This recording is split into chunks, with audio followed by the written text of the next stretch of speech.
Mounir Beltaïfa, moi je suis entrepreneur et président de Connect en France depuis 2 ans. Mon profil, à l'origine, j'ai fait mes études primaires et secondaires en Tunisie, j'ai fait mes études supérieures en France et j'ai travaillé à l'école, après avoir fait l'école des ponts et chaussées en France, une dizaine d'années chez IBM. Ensuite, j'ai travaillé 3 ans chez Ernst Young dans le conseil et ensuite j'ai dirigé SAP en Afrique du Nord avant de créer mon entreprise en 2008. Eh ben, je fais du conseil en stratégie de développement accéléré pour les PME et en gestion des programmes de transformation pour les organisations. Ce qu'on appelle transformation des organisations, c'est à la fois l'amélioration de l'organisation et des processus, des ressources financières et des ressources humaines, et bien entendu l'utilisation de la technologie. Aujourd'hui, vu les difficultés de création d'emplois dans les grandes entreprises, et malheureusement on n'a pas beaucoup de grandes entreprises et elles ne sont pas toutes en très très bonne santé, je pense que les Tunisiens qui ont la motricité et le leadership et une bonne idée devraient se lancer dans la création de leur entreprise et moyennant bien entendu un minimum de précautions pour sécuriser le succès de cette expérience, ils ont toutes les chances de réussir à la fois en Tunisie et souvent même à l'international. Bah, pour ceux qui sont en train de créer leur entreprise déjà en Tunisie, il faudrait effectivement prendre le temps de faire mûrir l'organisation, le business, avoir des flux récurrents, avoir un positionnement clair sur un secteur en Tunisie.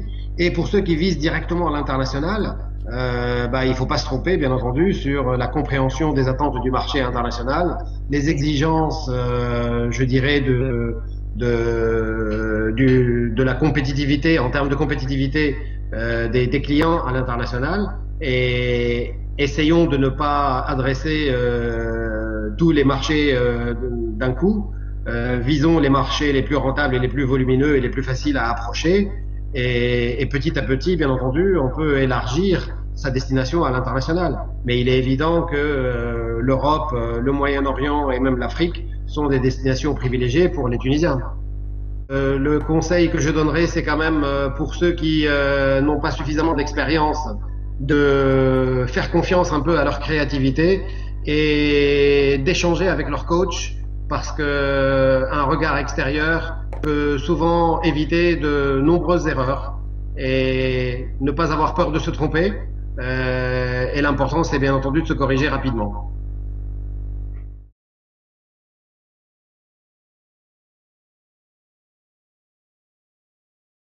Donc, je suis un ingénieur en informatique par formation. J'ai un master d'une université américaine dans ce domaine-là. Juste après que j'ai obtenu mon diplôme, en fait, j'ai changé un peu de carrière. Je suis passé de l'engineering au marketing et au développement d'affaires très rapidement. Donc, j'ai fait ça à Motorola et à Dell Computers.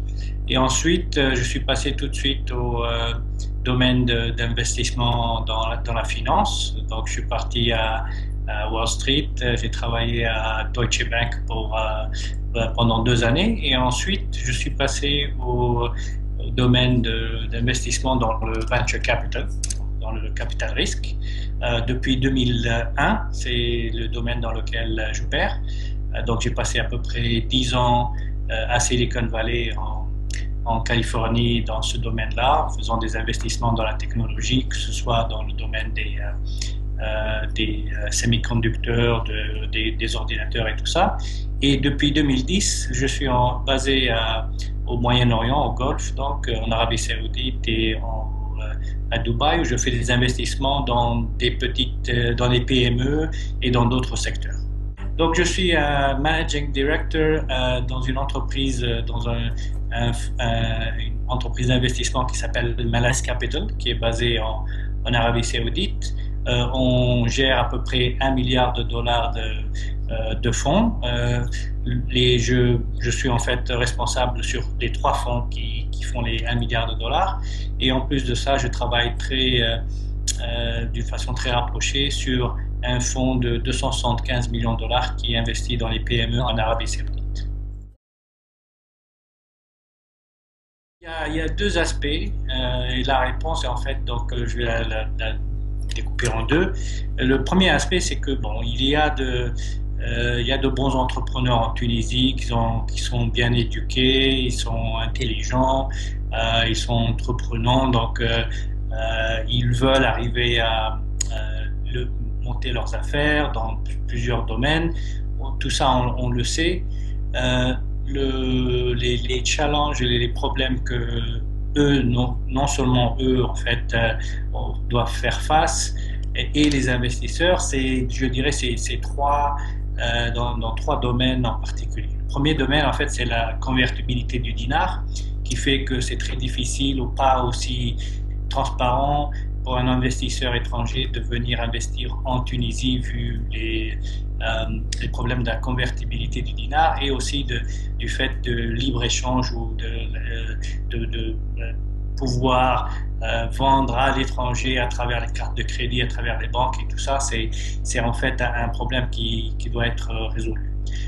L'autre problème que les investisseurs étrangers ou les investisseurs en général doivent faire face aussi en Tunisie, c'est le fait qu'il y a beaucoup d'entreprises publiques et de paperasse publique, de monopoles publics qui font que c'est pas facile d'investir dans des domaines innovants sans rencontrer quelques problèmes, que ce soit de la bureaucratie ou bien en fait des problèmes de secteur d'investissement.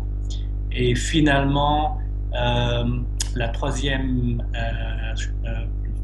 challenge ou le troisième problème qui se pose pour les investisseurs étrangers, c'est qu'en fait les lois du travail en Tunisie sont encore, je dirais, dans mon opinion, trop archaïques. C'est très difficile de remplacer les gens, c'est difficile d'embaucher facilement sans avoir des tracasseries ensuite, il y a beaucoup de paperasse, etc.